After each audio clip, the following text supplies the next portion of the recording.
за да можеме подетално да го дискутираме ова, треба властите нас да не убедат да видиме која е потребата.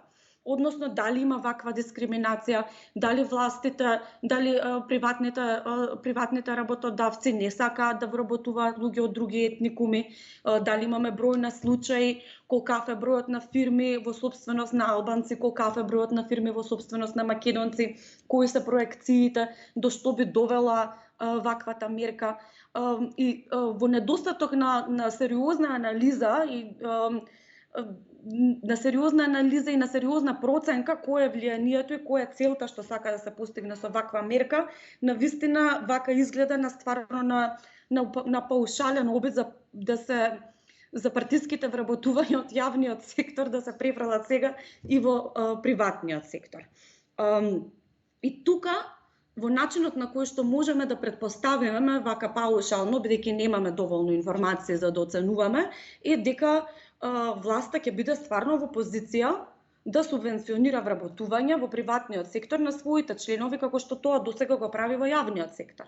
А партиските вработувања дефинитивно значат дискриминација, бидејќи на тој начин се доделуваат незаконски привилегии на луѓе кои што не ги заслужуваат, односно не исполнуваат одредени критериуми за одредено вработување.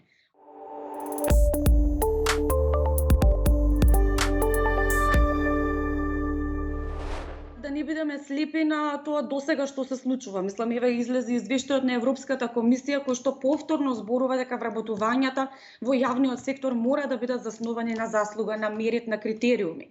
И ние кога имаме афирмативна мерка во форма на квота или во форма на давање на предност на вработување на одредена етничка заедница, сепак треба да се испочитуваат критериумите за работното место.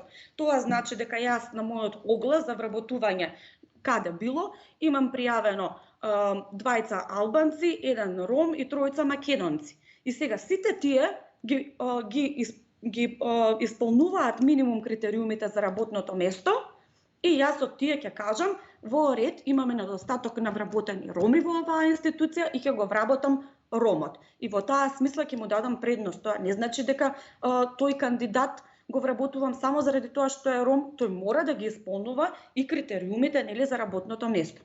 Меѓутоа, со оглед на тоа што низ години гледаме дека и квотите за вработување на малцински заедници во јавниот сектор се злоупотребија за да се направат партиски вработувања на луѓе кои што не се соодветни, кои што ги немаат потребните квалификации и се лојални на партијата, а не на институцијата во која што работат, ова навистина можеме реално да се плашиме дека станува збор повторно за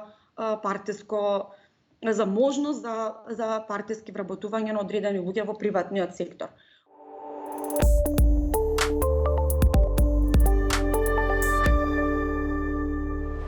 Па ќе кажам едно општество повеќе за партиските членови, земајќи предвид како досега се одвива работите. Напротив, поради тоа што на ваков начин се правеа вработувањата согласно рамковниот договор, растат и меѓуетничките тензии. Јас не велам дека тие меѓуетнички тензии се оправдани, затоа што видите имате и многу македонци партиски вработени кои што не се соодветни за местото. Има и многу албанци кои што се вработени не соодветно.